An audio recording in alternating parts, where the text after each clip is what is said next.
Hey, what's up YouTube? Alright, today we're going to talk about sideboarding.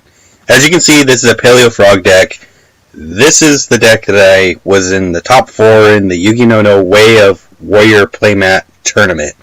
That was held on the Discord server for that.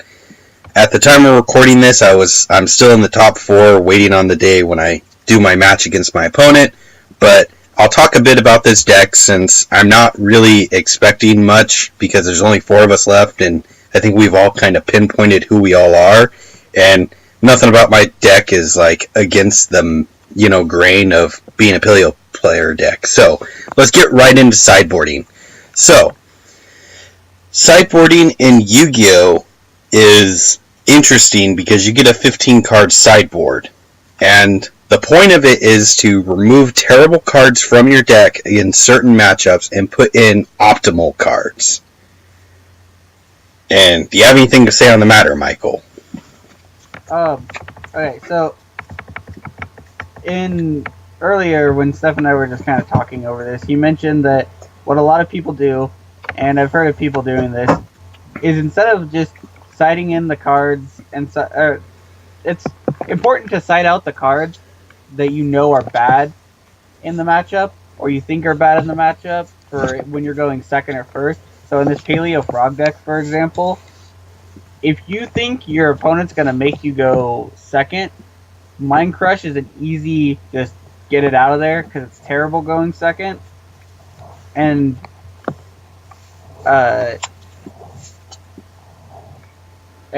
there's also another strategy called counter-side decking. So, counter-side decking is a higher level of play technique. When you counter-sideboard, you're sideboarding expecting your opponent to sideboard other cards. This technique only works at a higher level because if you're playing against a player who doesn't have very much experience in the game, they might not pick the optimal cards to sideboard against you. If you look at my board, nothing in this is counter sideboard at all, because I knew for a fact that I am not very good at sideboarding, and that I shouldn't worry if my opponent is going to sideboard certain cards against me. I just have to rely on my sideboards and drawing them before they do. So another thing that I see a lot of players do is they run a lot of really good negation traps and stuff, like Light Imprisoning Mirror and Shadow Imprisoning Mirrors. Those stop things, but they're not good going second. Because usually your opponent's already set up.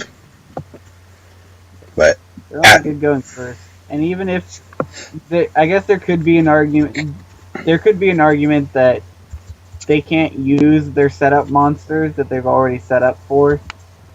But I think it's better to just, if you're going second, I think it's better to board in the proactive spells and the proactive plays rather than the reactionary ones like the Light Imprisonings and stuff like that. Proactive cards being stuff like Raigeki, Dark Hole, and a Kaiju engine, like Interrupted Kaiju Slumbers with the Kaiju engine. Like, I'm running that. I'm running Dogoran and 2 Gamma Seals, which I have sideboarded in many games. Like, it's so powerful going second. What I also like about proactive spell cards rather than just good traps, even though mine looks like it's really trap heavy, that's just because of how my strategy is to use traps. I try and drag the game into games of attrition where I'm going to outvalue you.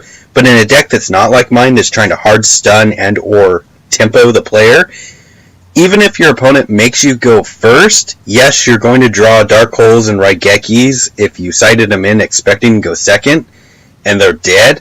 But at least if you can survive that turn, which usually you can use them the next turn and do things with them, rather than sideboarding in a lot of really good traps and expecting your opponent to make you go first and ending up going second and drawing a hand where you have to wait a whole nother turn for some of them to even use after your opponent has already set up.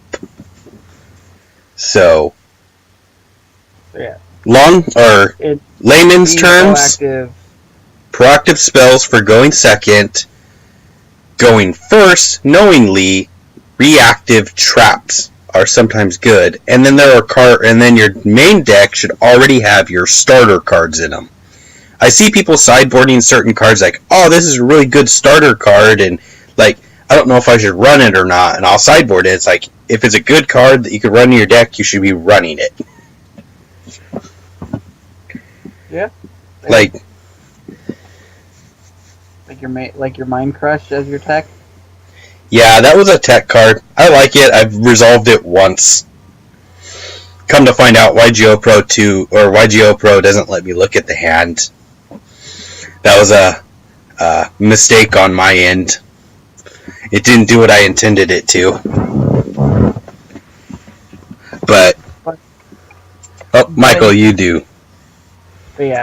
But moral of the story is, when you go, it's better to have proactive spells when you think you're gonna go second, and even if your opponent ends up saying you go first for whatever reason, and you boarded in all your proactive cards, there's still more situations, I think, where the proactive cards, as Stefan said, would be better in that case than the reactive ones, even if they make you go first. But yeah, that's also, like, another thing I like to mention is some people like to sideboard certain cards for, like, a particular really roguish deck.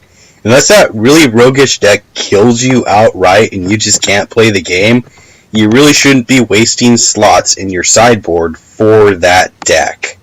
Now, if you're like, I'm sideboarding these cards for Pendulum Magicians, or I'm sideboarding these for True Dracos, I'm going to look at you and go, yeah, that's smart. You probably should, because those are two very good decks right now.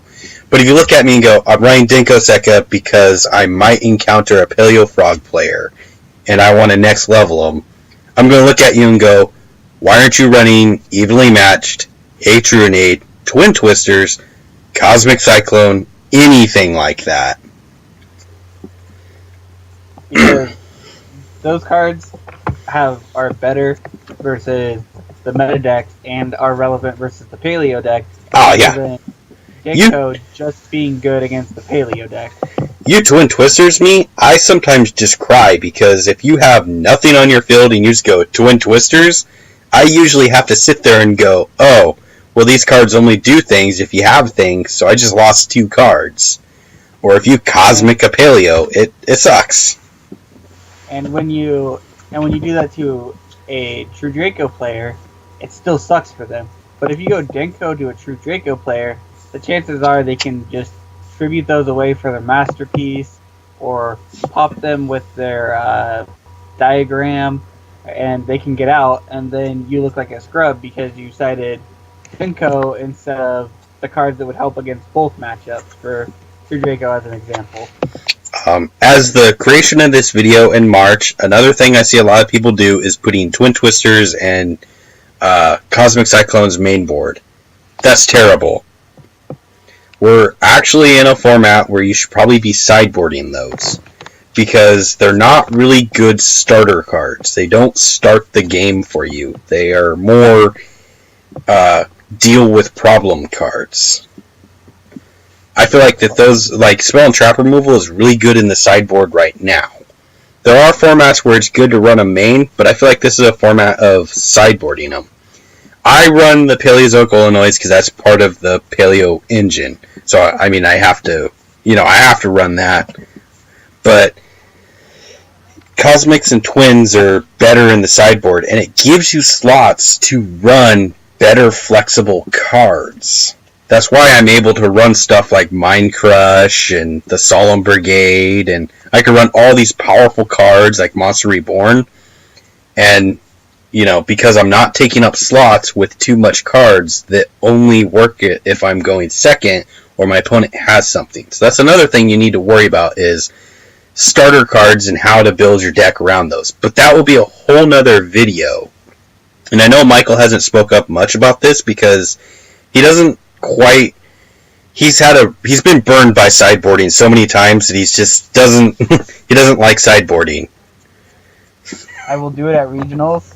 I will do it I will do it when I'm helping people test online and stuff like that, or when I'm helping people test.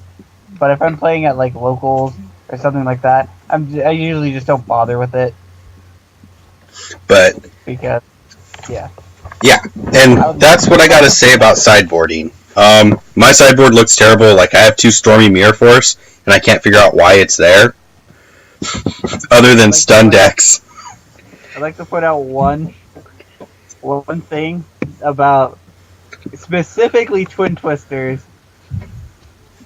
There are, and this shouldn't be taken seriously too much because there's always exceptions to the rule.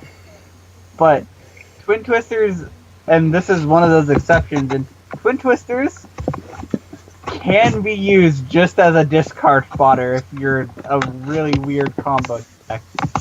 But that's like the only time you should honestly ever make deck. That'll be covered in a whole nother video on building your deck and determining what are starters, extenders, and finishers. Oh, that sounds like a cool title. Yeah, I like that. Alright. But, hey, if it's your birthday today, happy birthday, and we'll catch you in the next video, which hopefully won't take us another month to make. Goodbye.